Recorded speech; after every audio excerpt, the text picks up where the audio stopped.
Bonjour Silver. Bonjour. Nous sommes étudiants en troisième année d'éducateurs spécialisés à l'IRTS de Montrouge et on fait une petite vidéo pour poser des questions aux personnes qui étaient présentes aujourd'hui aux états généraux alternatifs du travail social. Donc est-ce que vous pourriez vous présenter rapidement et pourquoi vous êtes venu ici? Moi je suis éducateur spécialisé depuis 1 an et demi, je travaille en CHRS et si je suis venu ici c'est que déjà étudiant on se rendait compte qu'il y avait des trucs qui n'allaient pas dans les lois qui étaient passées, notamment la gratification, et ça ne va pas en s'arrangeant, pour plein de raisons, pour des raisons qui sont propres un peu pour des raisons qu'on essaie de nous appliquer des méthodes qui ne sont pas les bonnes pour un métier qui travaille avec l'être humain, donc des méthodes qui viennent du management ou pire de la finance. Il y a ce problème de méthode, il y a ce problème de financiarisation du travail social qui va nous mettre bientôt tous la pression. Et par contre il y a un type de solution qui marche bien, c'est l'union de tous ceux qui sont en colère et pas d'accord. Et être là aujourd'hui c'était important parce que c'était une journée organisée par les syndicats et par le collectif Avenir Éduc, avec la présence d'autres collectifs qui travaillent ailleurs en France, et puis la participation aussi d'étudiants qui sont venus aujourd'hui. Et être là aujourd'hui, donc c'était vraiment soutenir ce processus d'union qui n'est pas fini, mais qui commence à prendre forme. Bonjour Myriam et Valérie. Bonjour. Est-ce que vous pourriez vous présenter rapidement et expliquer d'où vous venez et pourquoi vous êtes venus ici? Ouais, alors moi c'est Myriam, je suis éducatrice de jeunes enfants. On vient du département des Bouches-du-Rhône de Marseille. Je suis au JE PMI, au conseil départemental des Bouches-du-Rhône, et je suis au syndicat la CGT. Moi je suis Valérie Marc, je suis assistante de service social, et comme Myriam je travaille donc au conseil départemental. J'ai longtemps fait de la polyvalence du secteur comme on appelait à l'époque, après j'ai fait du RSA, et depuis 2-3 ans je suis permanente syndicale à la CGT. Est-ce que vous pourriez nous expliquer qu'est-ce qu'est cette journée? Pourquoi ces états généraux alternatifs? Alors, pour nous, ces états généraux alternatifs, on les attendait depuis un petit moment, à dire vrai depuis janvier 2014. Pourquoi? Parce que le gouvernement a décidé donc, fin d'année 2013, de lancer les états généraux en grande pompe du travail social et de faire de Marseille son premier lieu. Donc si vous voulez, ils avaient lancé ça fin décembre et le 4 janvier était déjà programmé à Marseille des états généraux, en 2014, au mépris de tous les travailleurs sociaux parce qu'on ne savait pas que se passaient des réunions entre eux. Alors il y avait la direction de la cohésion sociale, etc., qui manageait ça à Marseille, avec des associations d'usagers, avec des associations professionnelles, sans les syndicats, qui étaient très représentants, parce que juste une idée, nous par exemple au conseil départemental du Jura, on a 600 et quelques travailleurs sociaux et on a 250 syndiqués. Donc faisant fi de même la représentation. Donc on s'est fait une place, on a réussi à se faire cette place-là parce qu'il n'était pas question qu'on parle du travail social sans qu'il y ait les représentants du travail social, d'autant qu'on avait bien compris, sans avoir la boucle de Madame Irma, on savait déjà que derrière ces états généraux, le discours dominant était les usagers sont mal reçus, les usagers ne s'y retrouvent pas dans les entretiens avec les travailleurs sociaux. S'ils s'y retrouvent pas, c'est que le travail social va mal. S'il va mal, c'est que les travailleurs sociaux ne sont pas adaptés. S'ils sont mal adaptés, c'est que les formations ne sont plus adaptées. Donc il faut casser tout ça et refondre tout ça dans un seul métier, par exemple, parce qu'après, on a appris très vite que c'était la disparition des spécificités. Et moi, je suis assistante sociale, et si j'ai pas ma collègue EJE qui va s'occuper de son domaine, c'est pas bon. Si j'ai pas mon collègue EES, c'est pas bon non plus, et la collègue CESF qui sont sur des champs différents. Voilà pourquoi, pour nous, cette date-là était super importante, parce que après janvier, donc, où on a déjà fait des choses, il y a eu des ateliers, on s'est remobilisé pour dire on veut être au milieu, on n'était toujours pas au milieu, et le 27 juin à Marseille 2014, toujours quand les états généraux se sont réunis, organisé par le gouvernement, on a dit si on n'y est pas, vous y serez pas. Et donc on a mis le veto sur l'organisation de ces... voilà. Pourquoi? Parce que la parole du travail social n'était plus au centre des discours. Il s'agissait de dire comment on fait pour que demain, le travailleur social devienne un exécutant. Le travail social, qu'il soit ESAS, CESF, il pense. Et c'est ça qui dérange. Voilà. Très bien.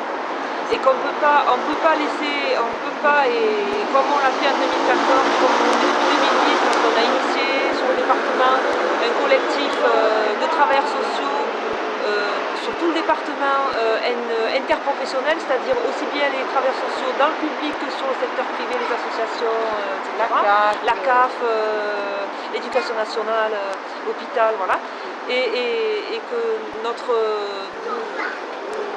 fondamentaux, c'était de dire on ne peut pas aller dans le sens de ce que préconise le gouvernement pour dire il faut moduler ou formater les travailleurs sociaux avec ce dont on pense que le public a besoin, dont on pense que les gens ont besoin, mais il faut un véritable plan d'urgence et des moyens pour exercer nos missions de service public, parce que la question c'est le service public, mais aussi dans le secteur privé, c'est les financements pour exercer nos métiers. Nous on sait faire ce qu'on a à faire, donnez-nous les sous, on sait s'en occuper. On prend l'argent, on sait où on doit mettre les actions prioritaires, on sait, alors on n'est pas en freelance, hein, on a des institutions, c'est vrai qu'on est rebelle, etc. Mais on sait, avec cet argent, si on a des moyens, croyez-nous, on saura les utiliser, on saura les mettre au service des populations les plus précaires, les plus fragilisées, mais pas que, puisqu'il y a aussi des gens, on n'est pas que, on est dans l'écoute, etc.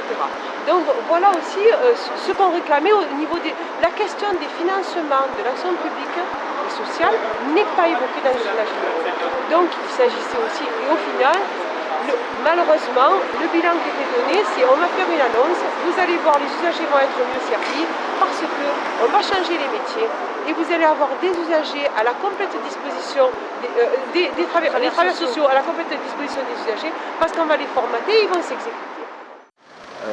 Donc, dans un premier temps, est-ce que vous pourriez vous présenter et expliquer pourquoi vous êtes venu ici? Alors, moi, je m'appelle Irena Elitchek, je ne travaille pas directement dans le social. Moi, je suis arrivée sur plein d'interrogations sur le travail social par le biais de l'économie sociale et solidaire.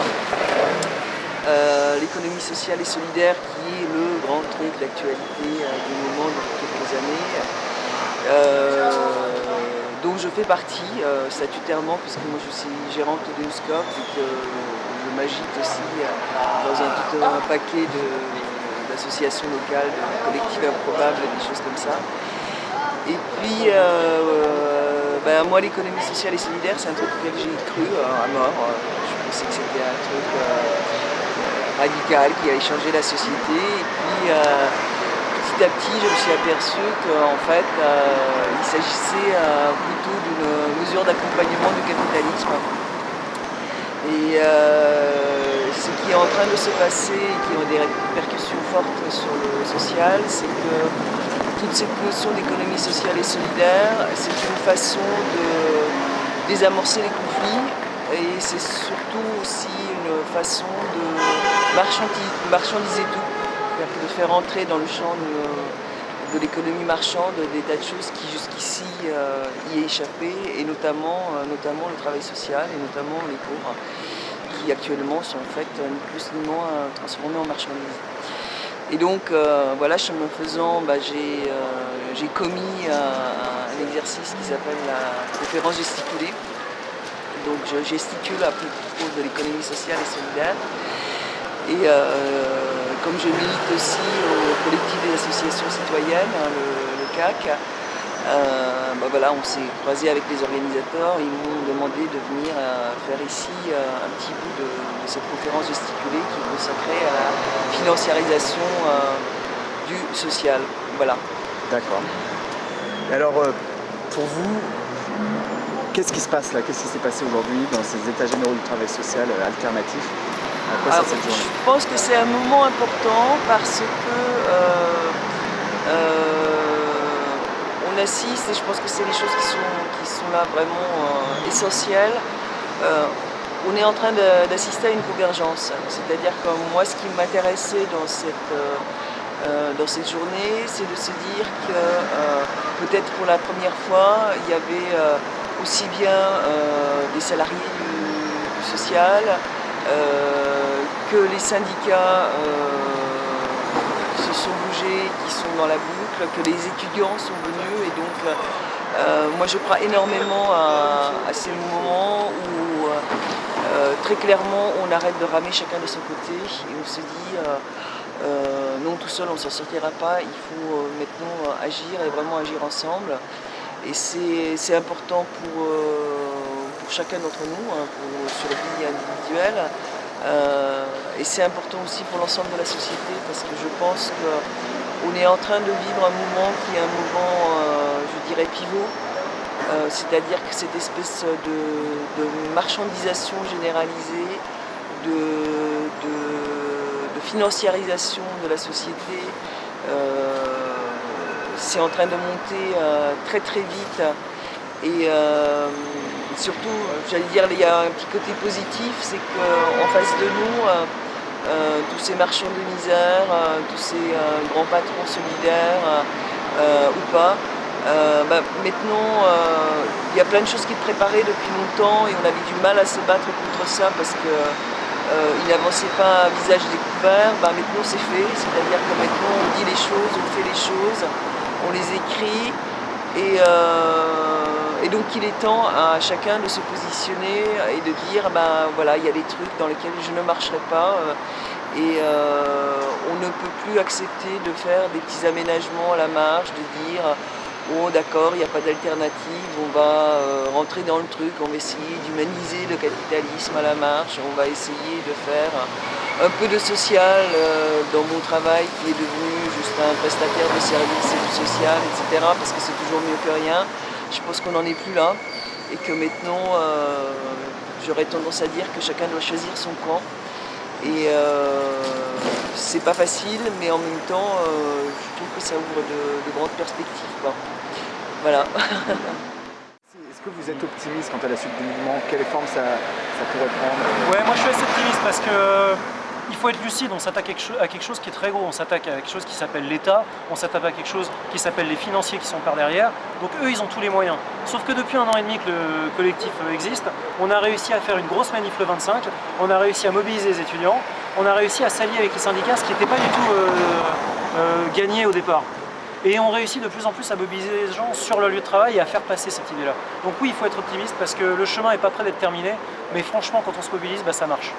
Donc on ne va pas dire qu'on ne va pas vivre dans un monde bisounours où en faisant une réunion on va tout réussir, parce que c'est pas comme ça que ça marche. Non, le rapport de force il se construit, il s'installe, et tant qu'on y croit, franchement il y a des avancées qui sont possibles. Merci. Est-ce que vous pensez que ce qui se passe aujourd'hui concerne les étudiants qui sont en Complètement, formation ouais, au travail social? bien Et sûr. pourquoi est-ce qu'ils ont leur place dans ce mouvement? Ils ont leur place puisque d'abord les étudiants c'est l'avenir du travail social, d'une manière générale, et puis d'une manière plus particulière, tout ce qui nous arrive au niveau professionnel, ça arrive aussi en termes de formation. On n'a pas de cours sur le marxisme, pourtant on est travailleur social. C'est hyper important. La conflictualité sociale, comment on l'aborde en formation? Moi j'étais encore étudiant il y a 1 an et demi, c'était l'âge. Quand on nous parle de méthodologie de projet, ça a quel sens? Est-ce qu'on prend du recul là-dessus? Moi en tout cas dans mon école très peu. C'était embêtant, j'ai appris plein de choses de bien, je suis content d'être passé par mon école, mais ça c'était pas remis en question.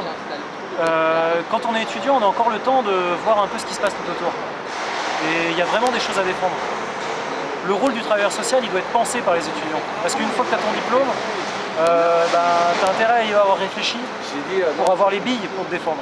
Quand on te demande de faire 4 réunions par semaine, et des plans d'amélioration de la qualité au lieu de travailler avec les personnes, si tu y as réfléchi un petit peu quand tu étais étudiant, tu arrives et tu réussis à avoir un discours percutant et pertinent auprès de ta chef de service. Et ça c'est important, parce que la lutte elle se passe aussi dans ces petits endroits-là. Elle se passe dans l'union en général et elle se passe sur le lieu de travail. Et elle se passe au niveau des études parce que quand les étudiants se mobilisent, ça fait du bruit. Donc on a besoin de votre énergie, on a besoin de votre liberté. Est-ce que vous pensez que les étudiants en formation de travail social ont leur place aujourd'hui et dans ce combat? Complètement.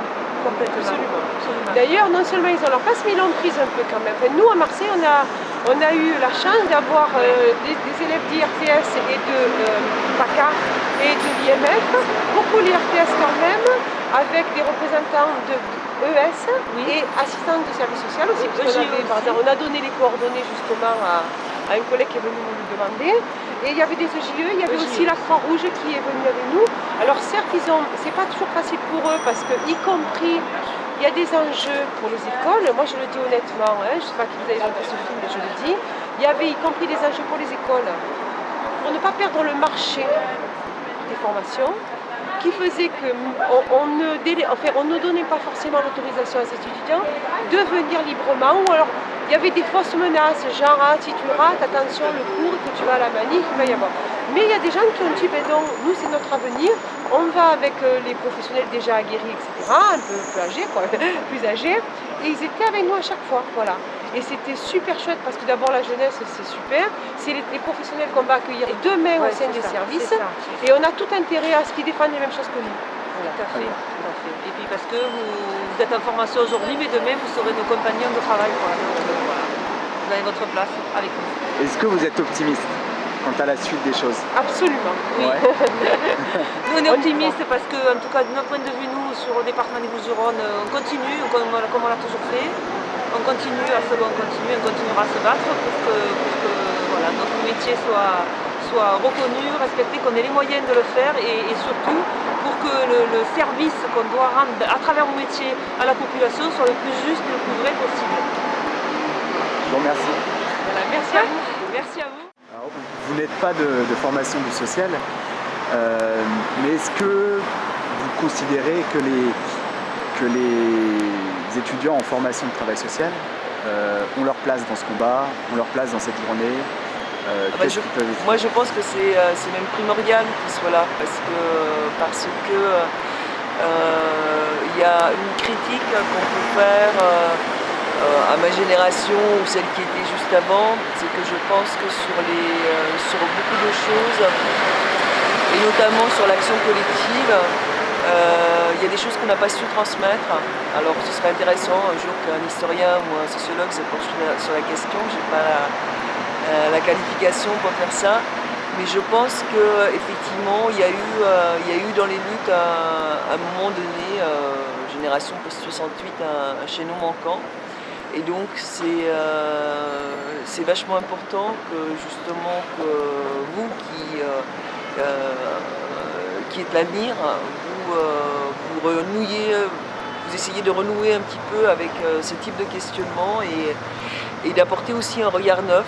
C'est pas forcément de repartir avec les vieilles recettes ou des vieilles questions, mais aussi d'en poser des nouvelles et de trouver aussi d'autres solutions, quoi. Voilà.